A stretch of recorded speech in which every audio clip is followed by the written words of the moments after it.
voulez, encore une fois, quand je vois les élites françaises parler de guerre économique, je me dis, ça y est, ils vont encore demander à être protégés par l'État pour pouvoir gagner du pognon sans prendre de risques. Ce qui est le truc le plus immoral qui soit et qui n'est pas acceptable, quoi. Maintenant, quand on dit que Donald Trump a engagé une guerre économique, je veux bien, mais ça fait à peu près 30 ans que l'Amérique se fait tailler des croupières par les Chinois, par les Européens. Par exemple, je vous donne un exemple, c'est que les voitures allemandes qui vont aux États-Unis, elles souffrent de droits de douane de 2,5%.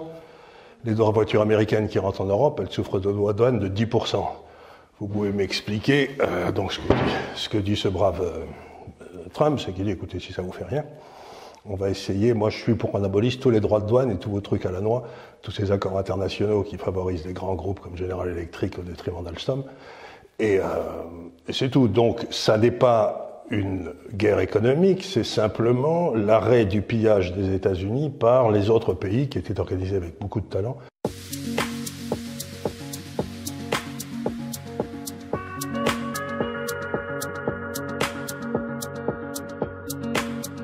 Dans son testament politique, François Mitterrand, au bord de la mort, écrivait « La France ne le sait pas, mais nous sommes en guerre avec l'Amérique. Oui, une guerre permanente, une guerre vitale, une guerre économique, une guerre sans mort. » Depuis mars, des échanges musclés ont lieu entre plusieurs pays pour savoir qui taxera quoi. A-t-on raison de s'inquiéter de la guerre économique lancée par Donald Trump? Quelles vont être les conséquences réelles sur l'économie mondiale?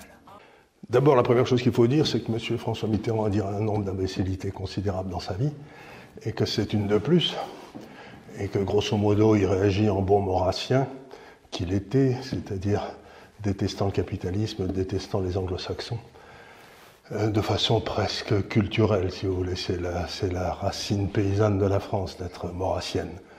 Et d'ailleurs, aujourd'hui, Maurras est passé à gauche. Si vous voulez, vous lisez Le Monde diplomatique, Maurras écrivait bien, Le Monde diplomatique c'est écrit avec des sabots, mais enfin c'est les mêmes idées, l'antisémitisme sous forme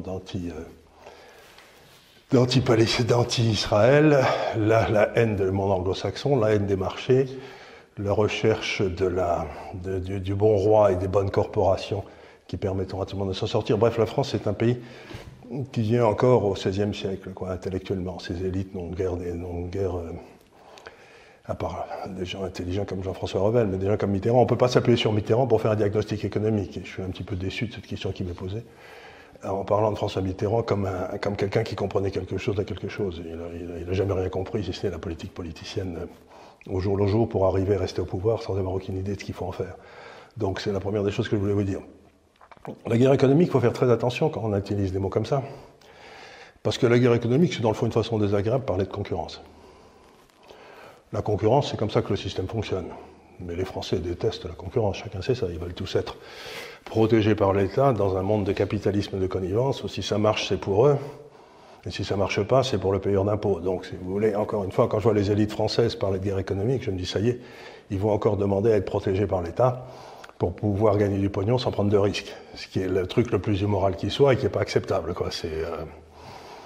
Maintenant, quand on dit que Donald Trump a engagé une guerre économique, je veux bien, mais ça fait à peu près 30 ans que l'Amérique se fait tailler des croupières par les Chinois, par les Européens. Par exemple, je vous donne un exemple, c'est que les voitures allemandes qui vont aux États-Unis, elles souffrent de droits de douane de 2,5%. Les voitures américaines qui rentrent en Europe, elles souffrent de droits de douane de 10%. Vous pouvez m'expliquer, donc ce que dit ce brave Trump, c'est qu'il dit, écoutez, si ça vous fait rien, on va essayer, moi je suis pour qu'on abolisse tous les droits de douane et tous vos trucs à la noix, tous ces accords internationaux qui favorisent des grands groupes comme General Electric au détriment d'Alstom, et c'est tout. Donc ça n'est pas une guerre économique, c'est simplement l'arrêt du pillage des États-Unis par les autres pays qui étaient organisés avec beaucoup de talent. Quand vous pensez que l'Allemagne, qui avait un excédent de ses comptes courants de 6% de son PIB au moment de la crise de 2008-2009, tout le monde a dit on va faire un effort pour réduire les excédents des comptes courants. Ils sont à 9 aujourd'hui. L'Allemagne n'a fait strictement aucun effort. L'Allemagne est en train d'étrangler tout le reste de l'Europe en refusant, par exemple, de faire des investissements d'infrastructures en Allemagne pour un petit peu atténuer son excédent des comptes courants. Donc, encore une fois, vous avez un certain nombre de pays mercantilistes du style de l'Allemagne, de la Chine, etc., qui pillent leurs voisins. Et M. Trump a dit, ça va bien les gars, on va arrêter si ça vous fait rien. Et pour moi, c'est une très bonne chose. Faut pas se tromper en quelque sorte. Faut pas se tromper d'ennemi. L'ennemi, c'est les pays mercantilistes. L'ennemi, c'est pas le pays qui a toujours laissé les autres vendre chez lui à peu près librement. Le vrai problème en Europe, c'est l'Allemagne. L'Allemagne, si vous voulez, a fait une espèce de dévaluation interne avec les réformes du marché du travail, avec le chancelier Schröder, là. Et du coup, elle a emmené son coût du travail beaucoup plus bas que tous les autres pays européens. Et du coup, elle a fait sauter toute l'Europe. Et comme ce sont des gens qui connaissent rien en économie, les Allemands, ils savent faire des voitures, mais si je peux me permettre, ils sont pas très malins. Ce qui se passe, c'est qu'ils considèrent qu'avoir un excédent des comptes courants, c'est comme dans une société avoir un profit. Ils pensent que le compte courant, c'est un profit. La plupart des gens qui vous parlent d'écart économique, c'est ce qui est une imbécilité fondamentale, puisque la balance des paiements a deux composantes. Le premier, c'est la balance des capitaux. Le deuxième, c'est la balance des comptes courants. Les deux s'additionnent à zéro, c'est pour ça que ça s'appelle une balance. Donc, à la limite, vous pouvez avoir un pays comme les États-Unis où il est extraordinairement intéressant d'investir. Pour les autres pays, ils auront donc un excédent des capitaux qui arrivent aux États-Unis, et donc par définition, ils auront un déficit de leur balance courante. Donc la réalité, c'est que l'Allemagne a un excédent de ses comptes courants parce que la rentabilité du capital investi est très faible en Allemagne, parce qu'ils sont en train de devenir tous des vieillards.